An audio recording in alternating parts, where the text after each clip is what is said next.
시끌벅적한 식당입니다. 다음 달 모임에도 나올 거지? 뭐라고?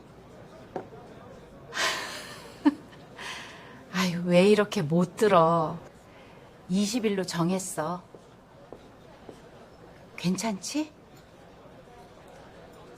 세 번째로 다시 물어보기가 미안하고 민망해서 그냥 고개만 끄덕입니다. 귀보다 먼저 멀어지는 건 대화입니다. 네 가지만 바꿔도 충분합니다. 100세 네 가지입니다.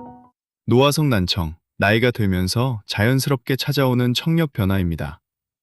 그런데 이걸 흔히 이제 아예 안 들리는 상태라고 오해합니다. 실제로는 다릅니다. 소리는 여전히 들리는데 그 소리 안에서 정확한 말을 구별하는 힘이 서서히 약해지는 겁니다.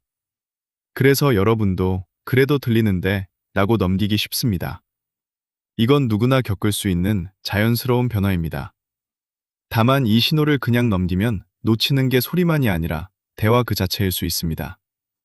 오늘은 일상 속에서 먼저 드러나는 신호들을 짚어보겠습니다. TV 소리, 나도 모르게 계속 올라가고 있다면 저녁을 먹고 소파에 나란히 앉습니다. 뉴스가 시작됩니다. 리모컨을 들고 볼륨을 두어 칸 올립니다. 옆에 있던 아내가 미간을 살짝 찌푸립니다. 여보, 소리 너무 커요. 귀 아파요. 어? 이 정도가 커? 나는 딱 맞는 것 같은데? 사실 방금 그 말, 소리가 커진 것 같다는 그 느낌 자체는 꽤 정확합니다. 스스로 볼륨이 예전보다 커졌다고 느끼는 사람은 실제로 병원에서 정맥 검사를 받아보면 그 느낌과 결과가 상당히 비슷하게 나옵니다. 감각은 거짓말을 하지 않습니다. 문제는 그 다음입니다. 그래도 아직은 잘 들리는데 라는 판단. 이건 얘기가 다릅니다. 여러분 스스로 매기는 청력 점수는 실제보다 후하게 나오는 경우가 많습니다. 그리고 연세가 많아질수록 이 차이는 더 벌어집니다. 젊을 때보다 지금 스스로에 대한 판단이 더 관대해지는 겁니다. 그런데 옆에서 지켜보는 가족의 판단은 다릅니다. 배우자나 자녀가 매긴 점수는 여러분이 매긴 점수보다 더 낮게 나오는 경우가 많습니다. 문제가 있다고 보는 쪽은 여러분이 아니라 가족입니다. 매일 붙어 지내는 부부 사이에서도 청력 문제만큼은 여러분보다 배우자가 먼저 알아채는 셈입니다. 왜 이런 차이가 생길까요? 난청은 어느 날 갑자기 오지 않습니다. 몇 달, 몇 년에 걸쳐 아주 천천히 진행됩니다. 그리고 여러분은 그 변화 한가운데서 매일을 살아갑니다. 오늘의 소리가 어제와 비슷하니 지난달과 비교할 생각을 좀처럼 하지 않는 겁니다. 변화가 크게 한 번에 온 게 아니라 하루하루 아주 조금씩 쌓였기 때문에 그 안에 있는 사람은 오히려 가장 늦게 알아차립니다. 오랜만에 본 손주 키가 훌쩍 자라 있어서 놀라신 적 있으실 겁니다. 매일 보는 부모 눈에는 안 보이던 변화가 가끔 보는 사람 눈에는 단번에 들어옵니다. 오래 산 집 벽지도 마찬가지입니다. 매일 그 안에서 지내면 색이 바랜 걸 모르다가 새 가구를 들이는 순간에야 벽지가 누렇게 변했다는 걸 알아차립니다. 귀도 똑같습니다. 매일 그 소리 안에서 살아가는 여러분은 변화를 놓치기 쉽습니다. 반면 가끔 옆에 앉는 가족은 몇 달 만에 마주한 볼륨 숫자를 있는 그대로 체감합니다. 에이, 나이 들면 다 이 정도는 크게 듣지. 이렇게 넘기고 싶은 마음 이해합니다. 그런데 나이만으로 뭉뚱그릴 일은 아닙니다. 같은 연배라도 볼륨이 그대로인 사람이 있고 자꾸 올라가는 사람이 있습니다. 중요한 건 숫자 하나가 아니라 그 숫자가 예전보다 자꾸 올라가고 있는지 그 방향입니다. 오늘 저녁 텔레비전을 켜기 전에 가족에게 딱 한마디만 물어보세요. 내가 요즘 텔레비전 소리 예전보다 크게 트는 것 같아? 여러분 귀로는 잡히지 않는 변화를 가족의 눈으로 확인하는 겁니다. 돌아오는 대답이 좀 커졌어 라면 그때는 텔레비전이 아니라 귀를 한번 들여다볼 차례입니다. 텔레비전 소리는 리모컨으로 다시 키우면 그만이지만 사람 말소리는 그렇게 간단하지 않습니다. 상대가 목소리를 높여준다고 해서 늘 또렷하게 들리는 건 아니니까요. 목요일 몇 시라고요? 분명 들었는데 왜 헷갈릴까요? 병원 접수대 앞입니다. 직원이 다음 예약 날짜와 시간을 알려줍니다. 다음 진료는 이번 주 목요일 3시입니다. 목소리는 분명히 들렸습니다. 그런데 정확히 몇 시라고 했는지 헷갈립니다. 결국 목요일 몇 시라고요? 하고 다시 묻게 됩니다. 이런 일, 병원에서만 있는 게 아닙니다. 약국에서 복용법을 들을 때도, 계산대에서 거스름돈을 들을 때도, 전화로 약속 장소를 확인할 때도 비슷한 일이 반복되죠. 이런 순간 여러분도 한 번쯤 겪어보셨을 겁니다. 분명 목소리는 들렸는데 정작 필요한 숫자나 이름만 쏙 빠져나간 것 같은 느낌 말입니다. 여기서 착각하기 쉬운 게 하나 있습니다. 소리가 안 들린 게 아니라는 겁니다. 목소리 크기는 충분히 들렸습니다. 그런데 그 안에서 진짜 중요한 정보, 그러니까 숫자나 시간 같은 부분만 흐릿하게 지나갑니다. 듣는 것과 알아듣는 것은 서로 다른 문제입니다. 이유는 이렇습니다. 노화성 난청은 고음 역대, 즉 주파수가 높은 소리부터 먼저 약해집니다. 그리고 소리를 듣고 그 의미를 알아내는 과정은 달팽이관 혼자 처리하는 일이 아닙니다. 달팽이관은 들어온 소리를 받아들이고 그 소리가 어떤 소리인지 구분하는 역할을 합니다. 여기서 시작해 청신경을 거쳐 뇌의 청각 처리 영역까지 이어지는 여러 단계를 거쳐야 비로소 소리가 뜻이 됩니다. 이 중 어느 한 지점이라도 약해지면 소리는 들려도 뜻은 명확하게 잡히지 않을 수 있습니다. 특히 자음처럼 짧고 높은 소리 정보가 먼저 흐려집니다. 그러면 목소리의 크기 자체는 여전히 들리는데 정확한 단어를 구별하는 일이 어려워질 수 있습니다. 종이에 물이 스며드는 것과 비슷합니다. 글자 전체가 지워지는 게 아니라 몇몇 행만 살짝 번져서 비슷하게 생긴 글자를 헷갈리게 만드는 것과 같습니다. 밥과 밤처럼요.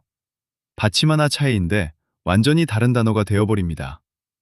노화성 난청은 대부분 소리 전체가 아니라 고음역 쪽부터 먼저, 그리고 더 크게 떨어지는 경향을 보입니다. 그리고 나이가 들수록 단어를 정확히 구별하는 능력도 함께 낮아집니다. 그래서 이름, 숫자, 예약 시간처럼 앞뒤 문맥으로 추측하기 어려운 짧은 정보에서 유독 실수가 드러납니다. 병원 접수대에서 시간을 놓치는 것도 바로 이 때문입니다. 오늘부터 이렇게 한번 짚어보시면 어떨까요? 병원에서, 은행에서 숫자나 이름을 놓치는 일, 최근 들어 부쩍 잦아지셨나요? 그렇다면 그건 정신이 없어서가 아닙니다. 고음력 청력이 조용히 보내고 있는 신호일 수 있습니다. 아까 그 목요일 3시처럼 별것 아닌 것 같던 순간들이 실은 신호였을지도 모릅니다. 넘기지 마시고 병원에서 청력 상태를 한번 확인해 보시길 바랍니다. 모임 다녀온 후 유난히 피곤하다면 이유가 있습니다. 시끌벅적한 식당입니다. 오랜만에 만난 친구들과의 자리. 여기저기서 웃음소리와 대화가 오갑니다. 그런데 옆에 앉은 친구가 뭔가 말을 건넸는데 정확히 무슨 말인지 놓쳐버립니다. 뭐라고? 대묻고 옆 사람이 다시 말해줘도 또 흐릿하게 들립니다. 세 번째로 다시 물어보기는 민망해서 그냥 웃으며 넘어갑니다. 여러분도 이런 경험 한 번쯤 있으실 겁니다. 1대1로 조용히 대화할 땐 그럭저럭 알아듣는데 여러 사람이 동시에 말하는 자리에서는 유독 대화를 놓치는 순간 말입니다. 여기서 오해하기 쉬운 게 하나 있습니다. 이건 소리가 작아서 생기는 문제가 아닙니다. 여러 사람이 모인 식당 안은 소리들이 뒤섞여 있습니다. 생활소음이든 사람 목소리든 하나하나는 다 크게 잘 들립니다. 문제는 그 여러 목소리 중에서 특정 목소리 하나를 골라내는 데 있습니다. 조용한 곳보다 이 작업이 하나 더 필요해지는 겁니다. 이유는 이렇습니다. 만전, 원하는 말소리 위에 다른 사람들의 목소리가 물리적으로 겹쳐서 가려집니다. 그러면 그 안에서 필요한 목소리 하나를 다시 골라내는 작업이 추가로 필요해집니다. 투명한 종이 한 장에 문장이 적혀 있다면 누구나 쉽게 읽습니다. 그런데 그 위에 다른 문장이 적힌 종이를 한 장, 두 장 계속 겹쳐 놓으면 어떨까요? 글자는 전부 보이는데 어느 획이 어느 문장에 속하는지 구별하기가 점점 어려워집니다. 여러 사람이 동시에 말하는 자리에서 여러분의 귀가 겪는 일도 이와 비슷합니다. 목소리 하나하나는 다 들리지만 그중 내게 하는 말이 어느 것인지 골라내려면 시간과 힘이 듭니다.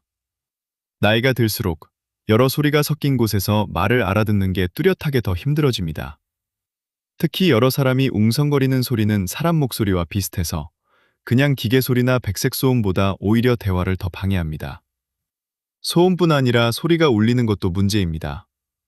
소음과 울림이 함께 심해질수록 말을 잘못 알아듣는 일도, 알아들으려고 애쓰는 것도 같이 늘어나는데 특히 소음보다 울림에 더 크게 영향을 받습니다. 그리고 이 과정에 계속 신경을 쓰다 보면 정작 힘든 건 귀가 아니라 여러분 자신입니다. 여러 목소리 중 하나를 골라내는 일에 집중력을 계속 쏟다 보니 겉으로는 가만히 앉아 대화만 나눈 것 같아도 속으로는 쉬지 않고 애를 쓴 셈입니다. 그래서 모임이 끝나고 집에 돌아오면 유난히 피곤하게 느껴질 수 있습니다. 몸을 움직인 것도 아닌데 말입니다. 혹시 모임에 다녀온 뒤 유난히 피곤하셨던 적 있으신가요? 아니면 어느 순간부터 시끌벅적한 자리에서 대화 중 말수가 줄어들었다는 걸 느끼신 적은요? 그게 단순히 성격 탓이나 그날의 컨디션 탓이 아니라 귀가 보내는 신호일 수 있습니다. 아직은 들리는데 굳이 검사까지 받아야 할까요? 저녁 뉴스가 끝나고 광고가 나옵니다. 안 들려서 답답하셨죠? 지금 확인해 보세요. 보청기 광고입니다. 화면 속 이야기가 자신과 크게 상관없어 보이는데도 잠깐 시선이 머뭅니다. 요즘 들어 사람들과 대화하다 되묻는 일이 잦아진 게 문득 떠오릅니다. 나도 저 정도인가 싶다가도 에이, 아직 저 정도는 아니지 하며 채널을 돌립니다. 아직은 그럭저럭 들리는데 굳이 검사까지 받아야 할까? 이런 생각 한 번쯤 해보셨을 겁니다. 되묻는 일이 조금 들고 목소리는 다 들리는데 정확한 말이 가끔 헷갈려도 일상생활에 큰 지장은 없으니 병원 가는 걸 자꾸 다음으로 미루게 됩니다. 나중에 정 안 들리면 그때 받아도 되지 않을까 하는 마음입니다. 광고에 나오는 건 대개 한참 심해진 경우입니다. 그런 모습과 비교하면 지금 내 정도는 아무것도 아닌 것처럼 느껴집니다. 그렇게 나이 탓이겠거니 하며 스스로 선을 긋고 넘어갑니다. 그런데 여러분, 청력은 단순히 소리를 듣는 기능 하나로 끝나지 않습니다. 되묻는 게 자꾸 민망해지면 그 순간을 피하려고 모임이나 대화 자리 자체를 슬슬 줄이게 됩니다. 처음엔 한두 번이지만 그게 쌓이면 사람 만나는 횟수 자체가 줄어듭니다. 청력이 떨어진 분들을 오랫동안 지켜본 연구들에서는 인지기능 저하나 치매가 더 자주 나타나는 경향이 반복해서 관찰됩니다. 청력 손실이 치매를 직접 일으킨다고 확정된 것은 아닙니다. 다만 청력을 관리한 분들이 그렇지 않은 분들보다 3년간 인지기능 저하가 눈에 띄게 덜했다는 대규모 연구 결과도 있습니다. 그러니 청력 저하를 두고 치매를 겁내라는 게 아니라 이 정도는 괜찮겠지 하고 가볍게 넘길 문제는 아니라는 뜻입니다. 시력이 떨어지면 안경을 맞추기 전에 먼저 시력검사부터 받으십니다. 지금 얼마나 보이는지 있는 그대로 확인하는 자리니까요. 청력검사도 다르지 않습니다. 판단하거나 겁먹지 말고 지금 내 귀 상태가 어느 정도인지 그저 확인해보는 자리일 뿐입니다. 검사를 받는다고 당장 뭔가 대단한 결심을 해야 하는 것도 아닙니다. 그저 지금 상태를 정확히 알아두는 것, 대화가 눈에 띄게 줄어들기 전에 미리 검사부터 받아보는 것. 그게 시작입니다. 지금까지 텔레비전 소리, 되묻는 일, 모임에서 놓치는 대화, 그리고 자꾸 미루는 검사까지 살펴봤습니다. 하나하나는 별것 아닌 것처럼 보여도 결국 하나로 이어집니다. 귀보다 먼저 멀어지는 건 대화입니다. 오늘 짚어본 신호들, 다시 한번 화면으로 정리해 보겠습니다. 첫째, 텔레비전 볼륨은 본인보다 가족이 먼저 알아챕니다. 오늘 저녁 딱 한마디만 물어보세요. 둘째, 병원이나 계산대에서 자꾸 되묻는다면 정신이 없어서가 아니라 고음력 청력이 보내는 신호일 수 있습니다. 셋째, 모임에 다녀온 뒤 유난히 피곤하거나 말수가 줄었다면 성격이나 컨디션 탓이 아니라 귀가 보내는 신호일 수 있습니다. 넷째, 아직은 들리는데 라며 미뤄온 검사, 대화가 눈에 띄게 줄어들기 전에 한번 받아보시길 권합니다. 오늘 이 이야기가 당장 보청기를 맞추자는 뜻은 아닙니다. 그저 지금 상태를 있는 그대로 한번 확인해보자는 뜻입니다. 청력은 소리만의 문제가 아닙니다. 그 소리를 통해 이어지던 대화의 문제이기도 합니다. 귀보다 먼저 멀어지는 게 대화라면 그 대화를 다시 붙잡는 것도 결국 오늘 여러분에게서 시작됩니다. 이 영상이 도움이 되셨다면 구독과 좋아요 부탁드립니다. 알림 설정을 해두시고 가족, 친구분들께도 공유해주세요. 함께 보면 더 오래 지킬 수 있습니다. 그리고 이미 멀어진 대화는 한 번에 되돌리기 어렵지만 오늘의 확인 하나는 지금 시작할 수 있습니다. 예방은 오늘부터 시작할 수 있습니다. 4가지만 바꿔둬도 충분합니다. 100세 4가지였습니다.